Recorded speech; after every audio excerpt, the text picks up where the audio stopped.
Hey guys and gals on YouTube, how y'all doing? Dave Boyd here, and hey, I was watching, I'm pretty sure it's Brickstars video about Fabuland.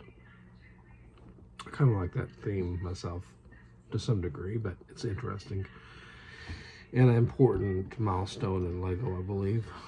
Anyways, he made a comment and he laughed off that somebody had given him some guff about multiple sets, and I thought it was kind of interesting because I thought that that's kind of what most of us in the Lego community probably have.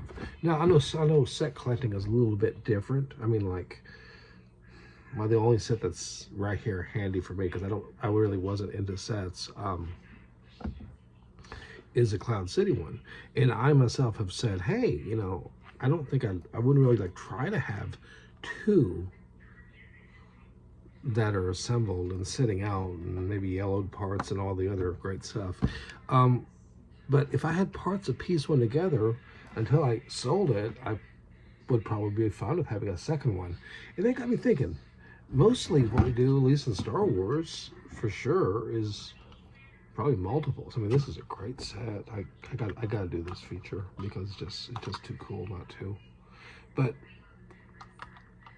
it's one of my, I think one of the best AAT sets that Lego's ever come out with in many ways, and it's kind of on the big side,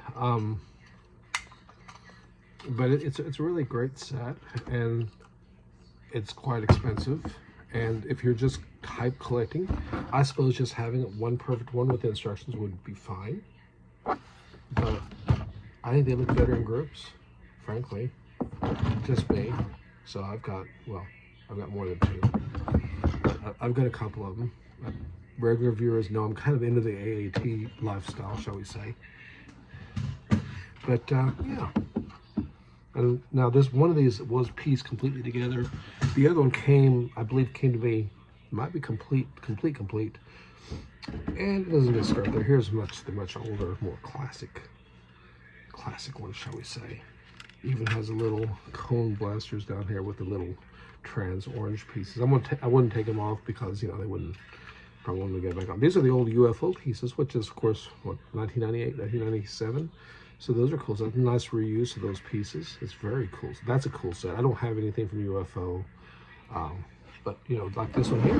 Originally, I was going to build my army with these, so I've got like 10 of these, which is a lot, you know.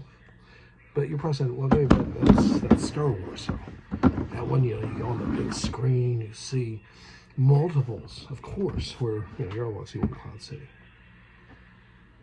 But anything to do with Lego that's army building, even like, we're going to call this Blacktron 2 because that's what Lego calls it.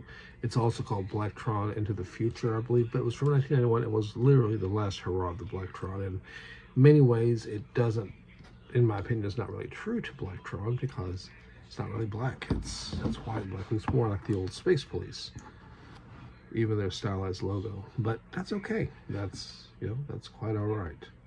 Could be worse. Could certainly be worse. It would be like having an army, I suppose, of the Boba Fett's, but that's not the point. The point is whatever you like, whatever floats your boat, right? But like these, I feel these make a great army. These are not Star Wars. These are, in fact, Lego's own line. So, you know, but in this case, they look like, you know, little aliens in that movie. Not movie, rather, but the video game Space Invaders. But I think that generally Lego sets look better in groups. But it got me thinking about sets. Like, I'm building that Android base. And I have pieces to probably put another one together. Is it my intention to have multiple, especially star bases? No. But what better way is there to keep the parts safe than to catalog them and keep them either as one or keep them assembled out in the open? And maybe even, you know, mess around with them every now and then. That's the adult word for the word playing, by the way. Huh. This one does not have the control panel. This is an incomplete set. So see, it turns out I only have one. Well, I think that's probably a bit reaching, but my point is, you can keep your pieces in loose bags like this, or you can make them into sets. And I think that they're probably safer and better condition as a set. I just want to say a big shout out there to all the A-Fulls, everyone out there, youngest, male, female, whatever thing in between, man. I mean, what unites us, especially nowadays with everything else going on, I mean, what unites us is this, and however we see fit, however we want to do it. And somebody wants to say they collect Lego, and it turns out they own 4 Cloud City sets, and that's all they own. And we'll say, that's great. I mean, that's awesome. A little bit boring, but hey, that's from my point of view, not theirs. Anyways, big shout out to all everyone out there, great community, and really, really appreciate the great support from everyone and the kind words. And hey, let me know, comments down below what you guys think, what you feel about these, or what do you guys think about maybe a bit biased, the best AAT that Lego has ever made.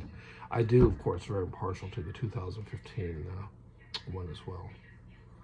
I even have a couple of the ones from 2019 with the some niches, quite heavy actually. But it's a nice, clean, solid, almost has a custom feel to it. It's a very, very sturdy, very rigid model, shall we say. Anyways, that's enough yakking. Get to work out there. You all take care. Be safe, guys and gals. Until next time, ciao.